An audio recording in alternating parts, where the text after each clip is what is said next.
흔히 사랑하면 닮아간다고 하죠. 누군가와 함께 거울을 봤을 때 이전보다 더 닮았음을 느낀다면 아마도 외모보다는 마음이 더 닮았기 때문일 겁니다. 사회적 거리두기 때문에, 마스크 때문에 서로가 보지 못해도 우린 다 같은 마음일 겁니다. 예수 닮기를 예수전도단의 찬양으로 세계 선교보고 시작합니다. 내 삶의 소망, 내가 바라는 마음, 예수 닮기를 내가 원하네. 한없는 사랑, 풍성한 긍휼, 예수 닮기를 내가 원하네. 예수 닮기를, 예수 보기를, 예수만 높이기 내가 원하네. 내 평생 소원, 예수 닮기를, 예수만 닮기를 내가 원하네.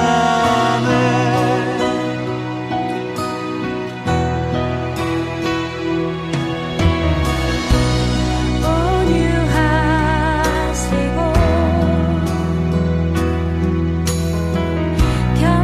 겸손하신 성품, 예수 닮기를 내가 원하네. 자비하시고 위로자 되시는 예수 닮기를 내가 원하네. 예수 닮기를, 예수 보기를, 예수만 높이기 내가 원하네. 내 평생 소원, 예수 닮기를, 예수만 닮기를 내가 원하네.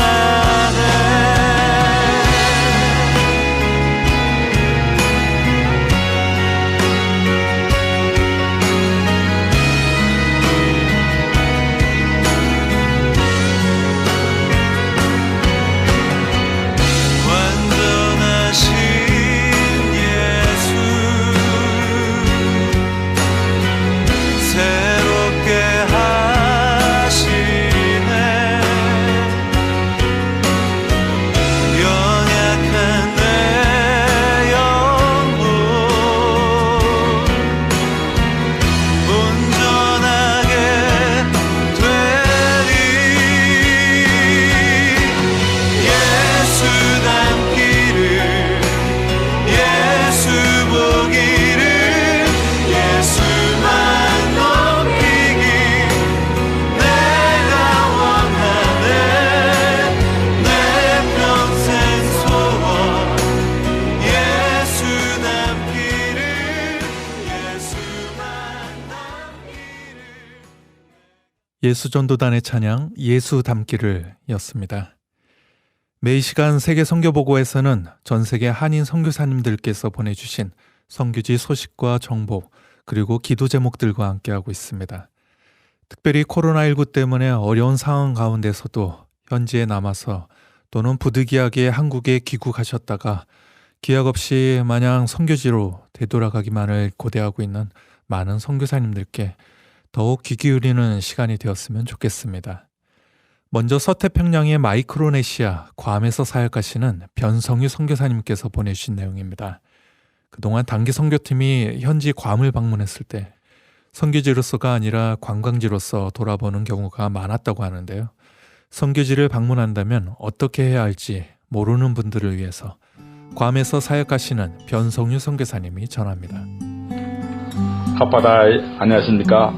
마이크로네시아 괌에서 긍휼 사역을 감당하는 변성유 선교사입니다. 정읍중앙교회 중고등부 단기 선교팀이 2015년 1월, 2018년 1월에 괌에 왔었습니다. 그 후에 청년부 단기 선교팀이 2019년 7월에 괌에 왔습니다. 정읍중앙교회 팀들은 괌에서 어떤 일을 했을까요? 첫 번째, 괌에서 할 일은 기도회입니다. 괌의 중요한 기도 포인트 세 곳이 있습니다. 괌의 정치적인 중심지인 아가나에서 기도합니다. 아가나란 말은 피, 브라드란 뜻입니다. 아가나에서 피, 생명이 흘러서 괌 전 지역으로 흘러가는 것입니다. 괌의 영적, 정치적, 경제적인 중심지에서 기도해야 합니다.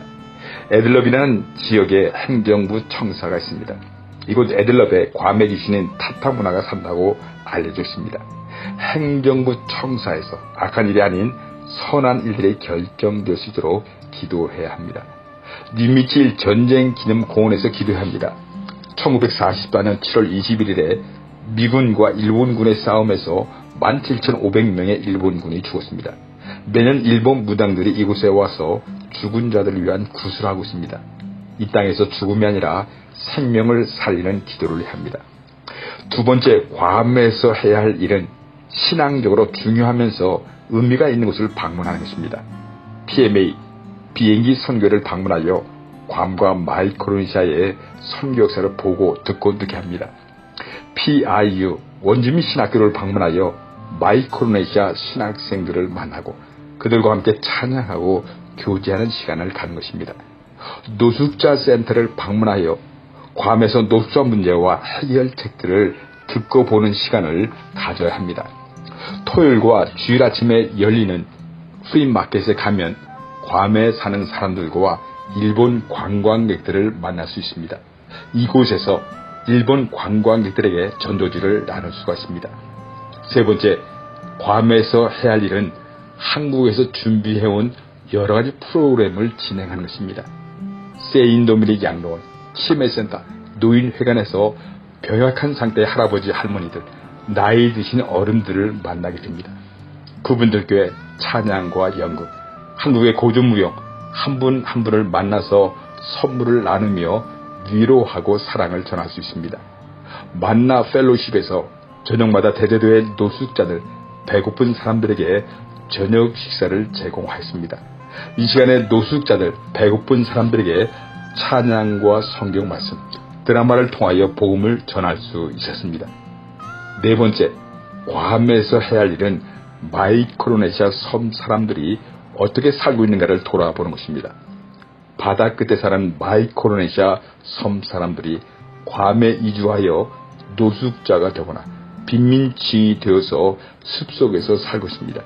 그들의 판잣집, 쓰러져가는 천막집을 방문하여 어린이들과 어른들에게 찬양과 선물, 하나님의 사랑의 마음을 전하는 것입니다. 괌이 관광지만이 아니라 마이크로네시아 섬 사람들을 선교할 수 있는 선교지임을 알게 됩니다. 다섯째, 괌에서 해야 할 일은 제로다운 판자촌에서 바이블 캠프를 여는 것입니다. 괌 북쪽 지구의 깊숙한 밀림 지역에서 아주 어렵게 살고 있는 어린이들을 위하여 성경 학교를 갖고 그들에게 믿음과 사랑, 소망을 알려주는 것입니다. 먼 훗날에 이 어린이를 통하여 제로다운 빈민촌이 변화될 것을 기대하는 것입니다. 여섯째, 괌에서 해야 할 일은 아름다운 자연을 찾아가는 것입니다. 사람들의 발걸음이 미치지 못하고 있는 라스트 폰드와 리디티안 비치를 소개하고 싶습니다. 스노클을 이용하여 청한 바닷속을 들여다보면 너무나 좋습니다. 참 아름다워를 외치고 싶습니다. 단기 선교팀이 괌에서 해야 할 일들을 다 하지 못했다면 당장 한국행 비행기를 돌려야 합니다. 괌에는 하나님의 복을 많이 받은 우리 한국인들이 해야 할 일들이 많이 있습니다.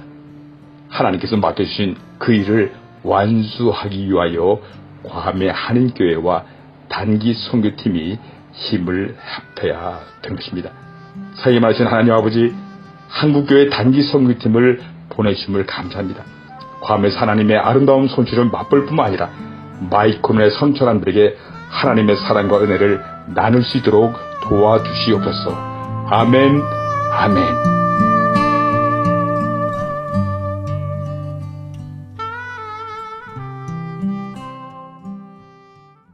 서태평양의 마이크로네시아 괌에서 변성유 선교사님이 전해주셨습니다.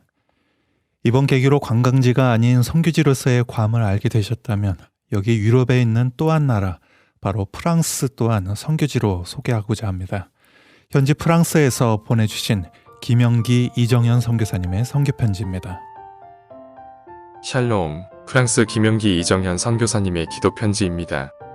프랑스는 에펠탑의 도시, 파리로 대표되는 세계적인 관광지이며 세계적인 철학가들과 예술가들을 줄줄이 배출한 나라이고 시민혁명을 통해 근대 민주주의를 탄생시킨 저력 있는 나라입니다. 가톨릭의 장려나는 별칭이 보여주듯이 프랑스는 1500년의 기독교 역사를 또한 자랑합니다. 요컨대 종교, 철학, 예술, 문학, 관광, 자연, 심지어 항공우주과학까지 부족함이라고는 눈 씻고 찾아봐도 찾을 수 없는 극강의 나라 가운데 하나라 해도 과언이 아닐 것입니다.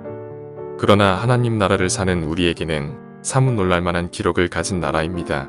프랑스는 이미 정교 분리 정책으로 말미암아 기독교적 사고방식을 버린 지 오래입니다.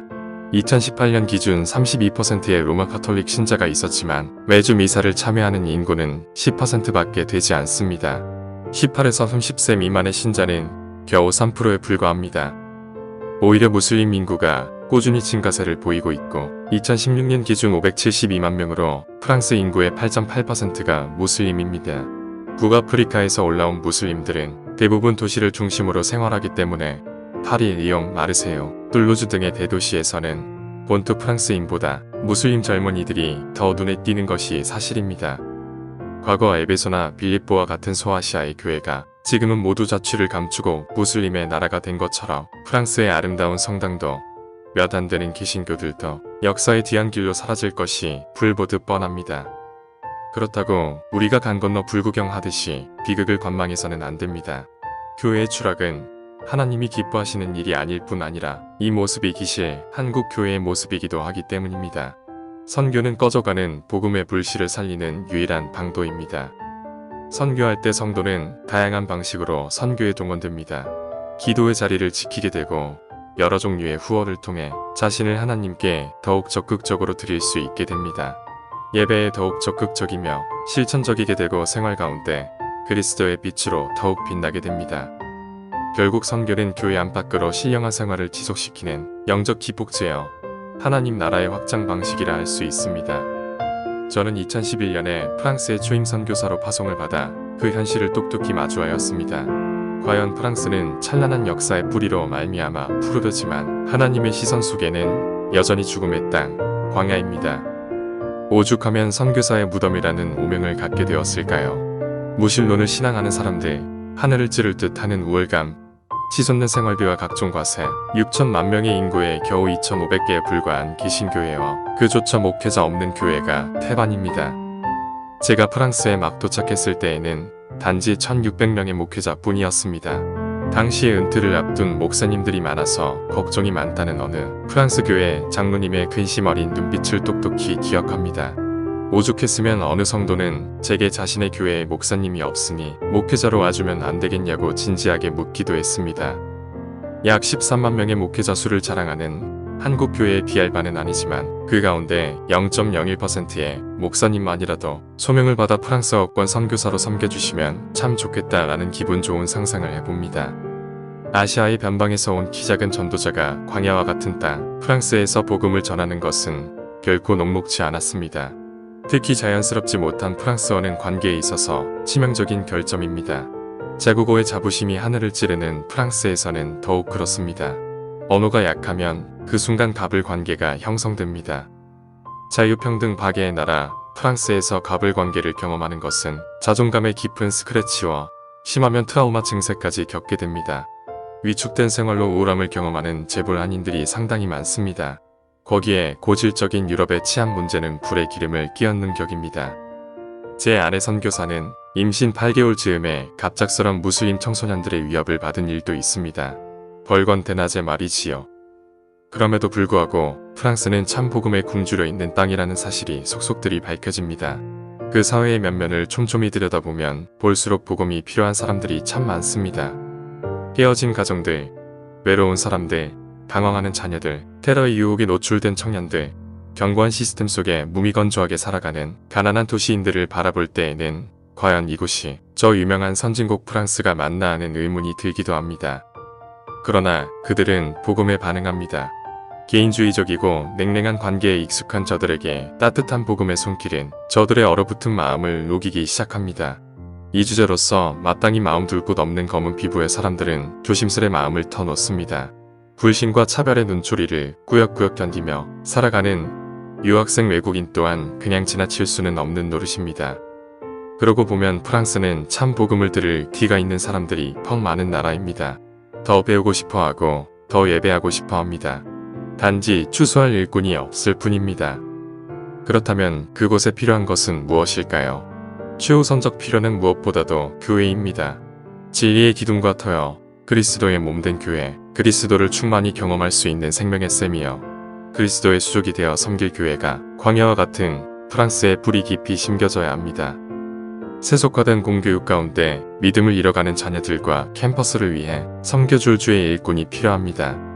한 사람의 목회자가 없어서 나와 같이 무력한 자조차 도와달라 요청하는 자들에게 생명의 복음 들고 달려올 주의 종이 필요합니다. 유럽의 문명에 개방화된 무슬림들을 위해 사역할 선교사가 필요합니다. 모로코, 튀니지, 알제리, 세네갈 등에서 올라온 470만 명의 무슬림들을 섬길 사명자가 필요합니다.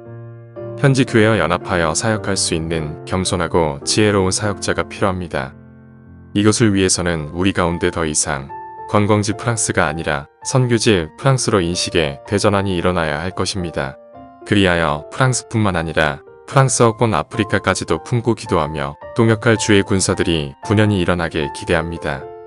세속화에 더하여 코로나19로 선교의 혈관이 경색되어가는 이 시대, 선교의 계절이 다시 한번 돌아오기를 주께 요청합니다.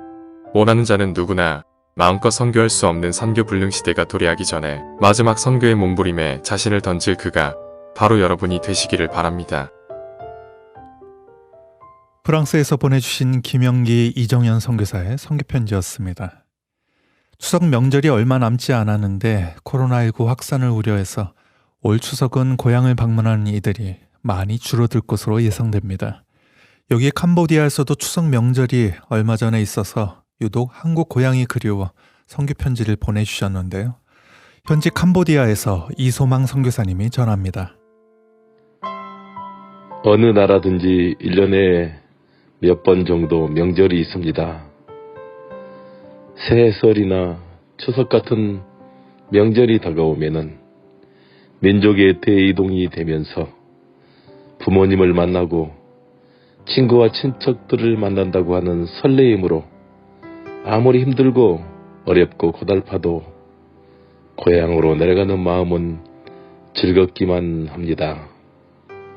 이곳 선교지 캄보디아도 4월달에 캄보디아 새해설이 있고 9월달에 우리나라의 추석과 비슷한 푸춘범이라고 하는 큰 민족의 대명절이 있어서 모두들 즐겁고 기쁘게 지내곤 합니다. 그런데 금년에는 코로나19로 인하여 4월달에 있는 캄보디아 새해설이 연기되어서 지난 8월달에 일주일 정도 새해설 행사가 있었습니다. 그런데 이번 9월달에는 푸춘범이라고 하는 큰 명절이 있는데 벌써부터 동네에는 음악을 틀어놓고 춤을 추면서 푸춘범을 맞이하고 있습니다. 이곳 캄보디아 사람들이 명절을 기다리고 준비하면서 즐겁고 기쁘게 살아가는 모습을 잠시나마 볼 때 저희들도 갑자기 고향이 생각이 났습니다. 지금은 코로나19로 인하여 자유롭게 출국할 수도 없고 또 예전처럼 간단하게 입국할 수도 없는 그런 심각한 상태입니다. 그렇기 때문에 한번 출국을 하면은 언제 다시 이곳 선교지 교회로 돌아올 줄 모르기 때문에 참고 견디고 인내하고 버티면서 이곳에서 교회를 지키고 양떼들을 돌보면서 살고 있습니다. 어김없이 시간이 흐르고 명절이 다가옵니다. 물론 이번 캄보디아 부침범은 민족의 대이동도 별로 없고 예전처럼 큰 들썩거리는 분위기는 아니지만은 그래도 사람들이 모여서 술도 마시고 담배도 피고 춤도 추고 노래도 부르면서 즐겁게 보내고 있는 것을 봅니다. 만든 선교사들이 어쩔 수 없이 조국으로 돌아갔지만은 남아있는 저희들도 고향에 가고 싶고 친지 가족 친구들을 만나 이야기하고 싶습니다. 언제 자유롭게 고향에 갈까? 언제 예전처럼 비행기표만 있으면은 고국에 돌아갈 수 있을까 생각하고 기도합니다. 고향에 가보고 싶습니다. 조국 땅을 밟아보고 싶습니다. 그날이 얼른 다시 속히 오기를 뜨겁게 열렬하게 마음 가득히 기도합니다. 젊었을 때 저희는 군대 생활을 33개월을 했습니다. 너무나 긴 군대 생활이었기에 총을 들고 포초를 쓸 때 달을 보면서 노래를 부른 적이 있습니다. 고향이 그리워도 못 가는 신세. 이 노래 가사가 떠오릅니다. 끝까지 선교지에 남아있는 저희 선교사들을 위해서 기도를 부탁드립니다. 기도는 승리의 기초이고 간구는 최후의 힘입니다. 기도하고 간구해 주실 때 저희들이 견디어내고 인내하고 버텨낼 수 있을 것입니다. 저희들도 고국에 계시는 성도 여러분들을 위해 멈추지 않고 쉬지 않고 부지런히 끊임없이 기도하고 간구하겠습니다.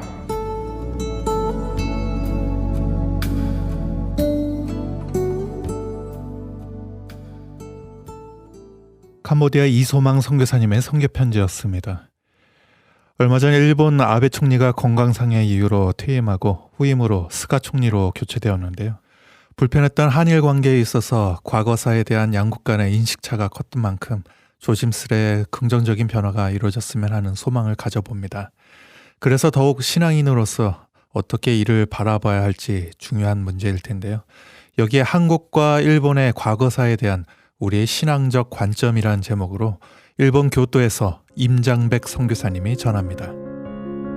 안녕하세요. 일본에서 사역하고 있는 임장백 선교사입니다. 오늘은 한국과 일본의 과거사에 대한 우리의 신앙적 관점에 대해서 한번 이야기하려고 합니다. 하나님은 역사의 주관자, 주인공이십니다. 히스토리는 히스 스토리입니다. 영화 히스토리의 히스는 하나님이시죠. 그분의 뜻과 섭리 안에서 모든 것을 다스리고 역사하십니다. 한국과 일본은 너무나도 귀한 역사를 공유하고 있습니다. 특히 백제 이주의 역사 또한 삼국 이주민이 고대에 많은 영향력을 행사한 것은 많은 역사적인 사실들이 있습니다.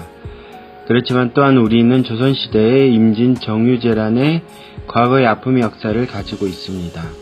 하지만 한일 관계는 이런 아픔의 역사도 있지만 오랜 시간 좋은 이웃으로 지내온 모습들을 보입니다.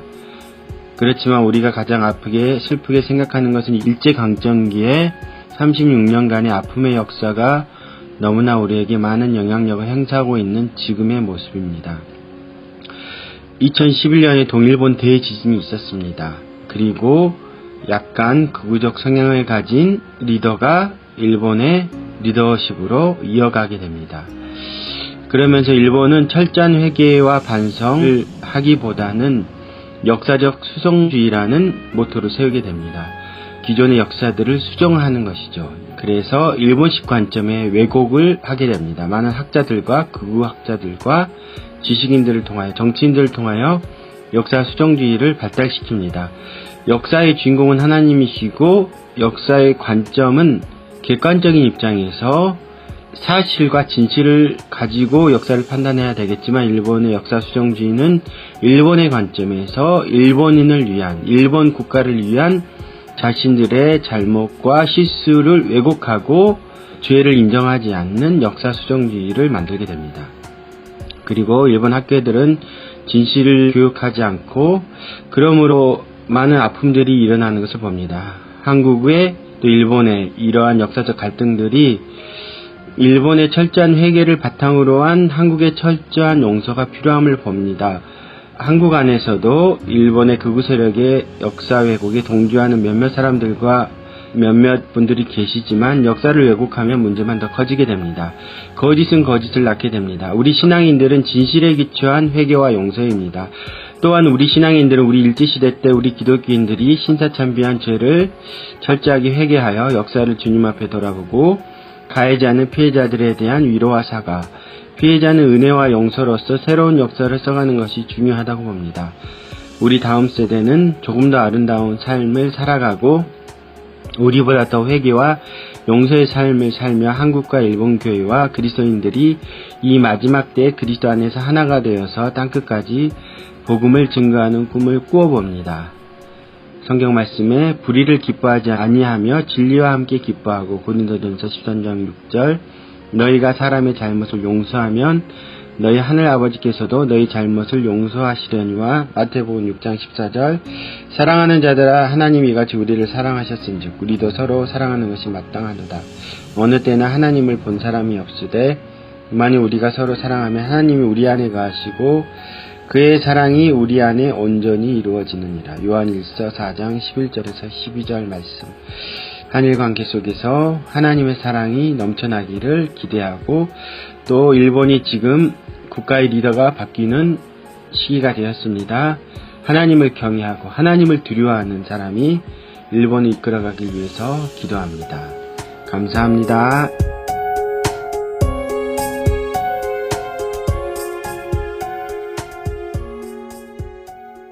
일본 교토에서 임장백 선교사님이 전해주셨습니다.